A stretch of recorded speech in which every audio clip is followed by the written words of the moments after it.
yang bicara semua. Tanyakan sama satu biji matanya, berapa banyak terima kasihnya dia itu kepada satu biji mata saja. Tanya matanya. Ditanya matanya tuh, ditaruh di timbangan. Amalnya ini yang baik semua ditimbang.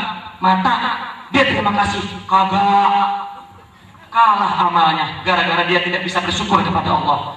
Jadi ibadah yang dilakukannya belum ungkapan syukur, baru merasakan kewajiban saja, melaksanakan kewajiban kepada Allah. Jadi amal itu tidak akan masukkan surga. Kalau itu urusan akhirat tidak masukkan surga, begitu juga dunia. Berhasil atau tidak berhasil bukan karena amal kita, tetapi karena Allah.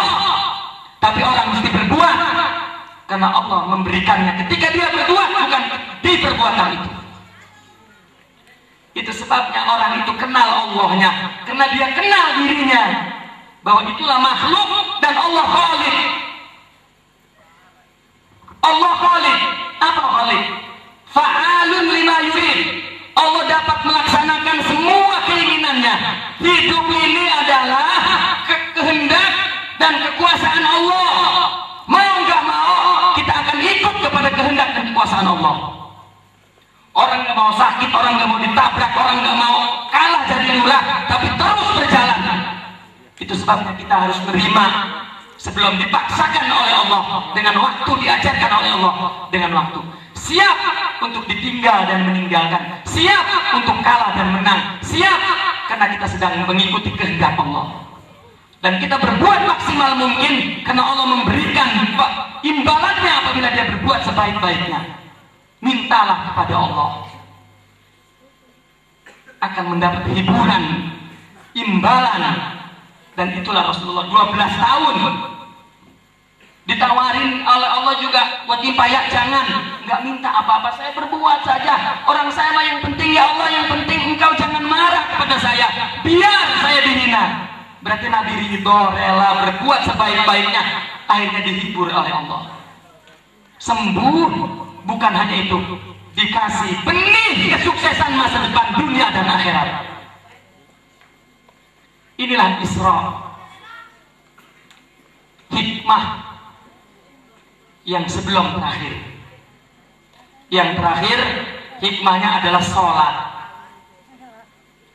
Sholat ini Bu, satu-satunya alat, sarana komunikasi yang paling dekat kepada Allah. Kata Allah, di dalam hadis dikatakan, orang yang paling dekat kepada Allah ketika dia sujud. Dan sholat berapa kali sujud? Namun ibu-ibu dan bapak-bapak, Nabi pergi Isra ke Masjidil Aqsa Kudus. Dari tempat suci ke tempat suci. Sebelum Nabi Isra, Nabi dioperasi untuk disucikan. Padahal Nabi Muhammad sudah suci, disucikan, berangkat dari tempat suci ke tempat suci, lalu bertemu kepada Maha Suci Subhana, lalu diberi oleh Allah hadiah ibadah yang paling suci adalah sholat. Maka sholat hanya bisa dilakukan oleh orang-orang yang suci, yang sudah dioperasi hatinya, dibuang sifat buruk di dalam hati itu, baru bisa sholat. Sholat hanya dilakukan oleh orang yang hidup, bukan orang yang mati, karena diambil dengan ruh dan jasad di Sidratul Muntaha. Maka lakukanlah sholat. Itu sebabnya dalam Al-Quran, inna sholata tanha anil fahsya'i wal. Orang kalau sholatnya betul, maka hilang fahsya dan munkar dalam dirinya. Ketika dipakai interaksi dan komunikasi kepada orang, dia tidak berbuat jahat. Itu sholat yang betul. Umpamanya ibu nyuci baju, kenapa baju dicuci Bu? Iya kenapa? Iya tahu kotor. Kenapa udah kotor dicuci? Iya biar bersih, tahu dicuci mah bersih. Buat apa? Ya dipakai. Dipakainya di mana? Di dalam kamar atau ketika dilihat orang? Buat apa pakai baju bersih dalam kamar yang nggak ada yang ngeliat? Buat dilihat orang. Kalau sholat itu memang bisa membersihkan kita, ketika kita pakai untuk interaksi, bergaul kepada orang, maka berakhlak baik dan bersih.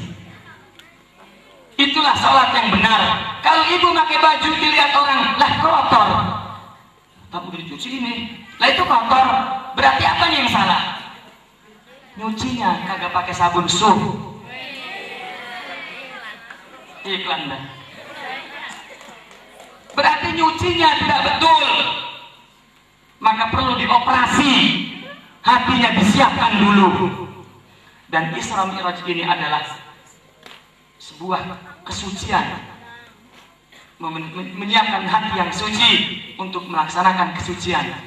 Dan kita akan mendapatkan surga yang suci di sisi Allah yang Maha Suci. Saya kira ini udah pagi, Bu. Gua ngomong doang, saya tahu. Belum, kalau diterusin merengut lagi. Paling bisa. Ya, bapak-bapak dan ibu-ibu,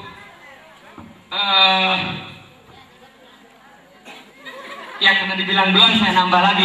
Ini yang terakhir. Tuh kan?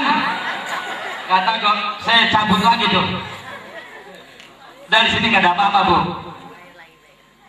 Yang terakhir dah gini, bener Bu, abis ini berhenti, janji saya. Enggak mau saya pagi, berhenti abis ini. Yang terakhir, hikmah Isra Mi'raj adalah Isra Mi'raj itu, Bu, sebetulnya Pak, sebuah iklan, lonceng. Iklan. Ya. Akan kemajuan ilmu dan teknologi. Itu sebabnya orang pada waktu itu bingung, lalu dari sore di Masjidil Haram sampai ke ujung lapis langit, pulang lagi pagi. Yang bener ge. Kalau sekarang mungkin nggak aneh, ada Apollo cepet.